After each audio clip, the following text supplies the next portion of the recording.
श्री कृष्ण राधे राधे। कैसे हैं आप सब? आशा करती हूँ अच्छे होंगे, स्वस्थ होंगे। बाबा श्याम की कृपा आप सब पर बनी रहे। और आज मैं ऐसे भक्त का चमत्कार सुनाने जा रही हूँ जो कि उनके सिर में हो गया था ब्रेन ट्यूमर, और ब्रेन ट्यूमर बाबा श्याम की कृपा से वो गायब हो गया। तो वो कैसे गायब हुआ, तो आइए वही मैं आपको चमत्कार सुनाने जा रही हूँ। तो कंटिन्यू वीडियो पर बने रहें। चैनल पर नए हैं तो चैनल को सब्सक्राइब कर लीजिए, बेल आइकन को प्रेस कर लीजिए।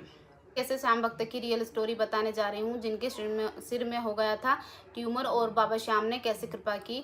तो मैं महाराजपुर चौहान एमपी इंदौर से खाटू श्याम जी पैदल यात्रा जा रही थी। तो पैदल यात्रा के दौरान मुझे कोटा के पास एक बूंदी गांव है, वहाँ पर एक दीदी मिली। मतलब हम लोग जैसे पैदल पैदल जाते हैं एमपी इंदौर से खाटू श्याम जी, जैसे हम पैदल पैदल जाते हैं तो रात में रुकते हैं। तो सारी रुकने की व्यवस्था, खाने पीने सोने की व्यवस्था सब श्याम प्रेमी भाई बहन करते हैं। तो हम लोग कोटा पहुँचे। कोटा से फ़ोन लगाया कि दीदी, हम नहीं जानते थे पर एक दूसरे से पहचान हो जाती है। और फिर हमने बोला कि दीदी हम कोटा पहुंच गए हैं, अब कोटा से आज हम बूंदी पहुंच जाएंगे, क्योंकि कोटा से बूंदी 50 किलोमीटर था। तो हमने सुबह ही उन्हें बोला कि हम शाम तक पहुंच जाएंगे। तो दीदी ने बोला सारी व्यवस्था आज की मेरी रहेगी, क्योंकि उनको रुकने खाने पीने की सारी व्यवस्था उन दीदी की थी। तो हम बूंदी से कोटा से बूंदी पहुँचे। अब बूंदी पहुँचे, सारी दीदी ने व्यवस्था की हमारी सोने रुकने की वहीं पर।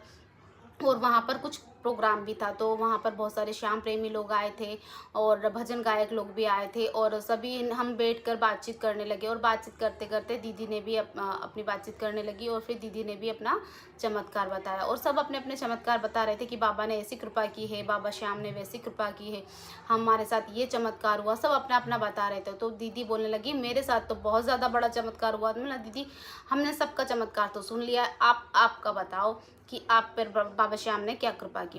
तो बोले मेरे सिर में ना ब्रेन ट्यूमर था, मेरे सिर में ब्रेन ट्यूमर था और मुझे बहुत ज़्यादा दिक्कत थी। तो बोले वो चमत्कार हमारे साथ में बाबा श्याम ने किया। तो हमने सोचा कि फिर मैंने बोला कि दीदी कैसे क्या हुआ आप बताइए। तो बोले जैसे तुम पैदल आए हो ऐसे ही पैदल यात्री पहले यहाँ से निकल के 2-3 साल पहले निकल के गए। तो बोले मैं उनको नहीं जानती थी खाटू श्याम बाबा कौन है क्या है। तो मैंने उन लोगों से पूछा भाई तुम लोग कहाँ जा रहे हो पैदल। तो बोले हम खाटू श्याम बाबा के पैदल जा रहे हैं।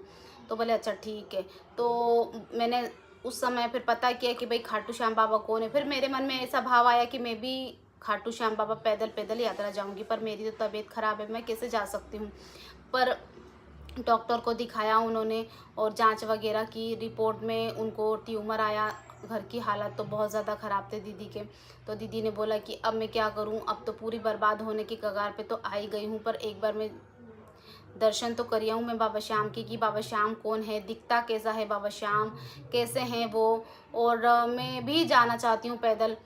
तो उनके मन में ऐसा आया, पर उन्होंने सब पूरी जांचें करवा ली और ऑपरेशन की उनकी तैयारी थी। सारी तैयारी ऑपरेशन की हो गई थी, क्योंकि उनके सर में ट्यूमर था। और सारी रिपोर्टों में उनके जितनी भी जांचें करवाई सब में मतलब ट्यूमर ही बताया। अब इधर कोई पैदल यात्री जा रहे थे, तो उन्होंने दीदी ने कहा कि भाई हमको भी जाना है पैदल। तो बोले कि डॉक्टर साहब मैं तो पहले पैदल यात्रा जा रही हूँ और वहाँ से होके आऊँगी, उसके बाद ही ऑपरेशन करवाऊँगी, मरना तो यूँ भी है और पता नहीं क्या जीऊँगी कि मरूँगी मुझे नहीं पता। पर मैं ना एक बार बाबा श्याम के दर्शन करना चाहती हूँ कि बाबा श्याम है कौन, कैसे दिखते हैं, क्या है। तो ये पैदल जा रहे हैं तो मैं भी इनके साथ में जा रही हूँ। डॉक्टर ने मना किया, फिर भी उसके बाद भी दीदी चली गई, नहीं मानी। अब वहाँ दीदी पहुँची, पैदल यात्रा बूंदी से 300 किलोमीटर की दूरी पर है। मतलब इंदौर से, एमपी इंदौर से खाटू श्याम जी 800 किलोमीटर है, और बूंदी से जो कोटा है, कोटा के पास, कोटा से 50 किलोमीटर की दूरी पर बूंदी है, और बूंदी से 300 किलोमीटर की दूरी पर खाटू श्याम जी है। तो वहाँ दीदी वहाँ पैदल पैदल 300 किलोमीटर पैदल पैदल चल के मंदिर गई। और दीदी का नाम ही लोगों ने दवा गोली वाली रख दिया, क्योंकि दीदी इतनी ज़्यादा दवाइयाँ खाने लगी, तो उनको दवाई वाली दीदी के नाम से सब जानने लगे। तो वो बहुत चिढ़ने लगी कि मुझे दवा वाली ऐसे बोलने लग गए हैं लोग, और उन्हें बहुत बुरा भी लगता।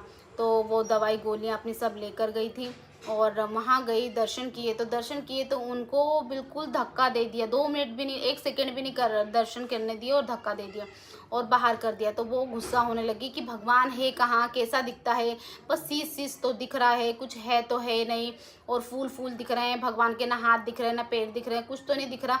और मुझे तो धक्का दे दिया और मुझे ना दर्शन भी ठीक से नहीं करने दिए, और ऐसा कैसा मंदिर की धक्का ही दे दो, बाहर ही कर दो, एकदम व्यक्ति को देखने भी नहीं दो, ऐसा गुस्सा करके दीदी बहुत गुस्से में उनके हाथ में दवाइयाँ थी और वो सारी दवाइयाँ लेके दीदी ने वहीं गुस्से में फेंक दी बाबा श्याम के प्रांगण में। अब वहीं फेंक दी और वहाँ से आके जहाँ रुके थे वहाँ पर आके मतलब दुखी होने लगे कि भाई ऐसे कैसे यहाँ पर आज आज तो आई हूँ, आज के बाद कभी नहीं आऊँगी, ऐसे दर्शन, ऐसे तो मैंने कभी दर्शन नहीं किए और ऐसा कैसे लोग हैं यहाँ के कि दर्शन भी नहीं करने देते और धक्का देके बाहर कर देते हैं। और भगवान कैसा है, ना तो उनका हाथ है, ना पैर है, ना मुंह है, कुछ भी नहीं है।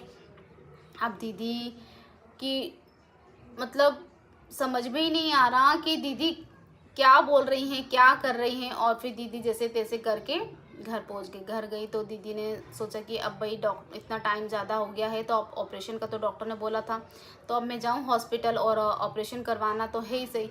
तो दीदी डॉक्टर के पास फिर वही रिपोर्ट लेकर गई और डॉक्टर को दिखाई तो डॉक्टर ने बोला कि ये रिपोर्ट अब नहीं चलेगी, अब आपको नई जांचें करवाना पड़ेगी क्योंकि आप इतनी दूर पैदल होकर आई हो और इतने दिन हो गए हैं आपको, तो फिर से जांचें करवाना पड़ेगी। अब दीदी की कंडीशन बहुत ज़्यादा ख़राब थी, दीदी के पास पैसे भी नहीं थे, तो दीदी अब क्या करती। तो दीदी ने क्या किया कि सरकारी हॉस्पिटल जाकर अपनी जांचें करवाई। जांचें करवा कर फिर डॉक्टर को दिखाई तो वो रिपोर्ट में कुछ भी मतलब वो जांचों में कुछ भी नहीं दिखा रहा है, मतलब बीमारी कोई सी भी नहीं दिखा रही है, उसके अंदर दिखाई दे रही है। तो डॉक्टर बोलते कि जिस हॉस्पिटल से आपने ये करवाया है ना जांचें, तो वो मशीनें ख़राब होगी, आपको फिर से प्राइवेट हॉस्पिटल में ही जाकर करवाना पड़ेगा ये सब, तो ठीक से आपकी मतलब जांच रिपोर्ट आपकी ठीक से आएगी, ये सब इसमें बीमारी नहीं दिखा रहा है। तो बोले ठीक है। अब बेचारी परेशान तो थी, उसके पास पैसे भी नहीं दीदी के पास, और जैसे तैसे करके फिर उन्होंने जांचें करवाई और जांचें करवाई तो दीदी क्या देखती है, हॉस्पिटल में जाके डॉक्टर को फिर से दिखाया। डॉक्टर ने बोला, डॉक्टर भी खुद हैरान कि मैंने इस महिला को मतलब पहले ट्यूमर था, 2-3 रिपोर्ट पहले भी इनकी आ चुकी है और ऑपरेशन करने की पूरी तैयारी थी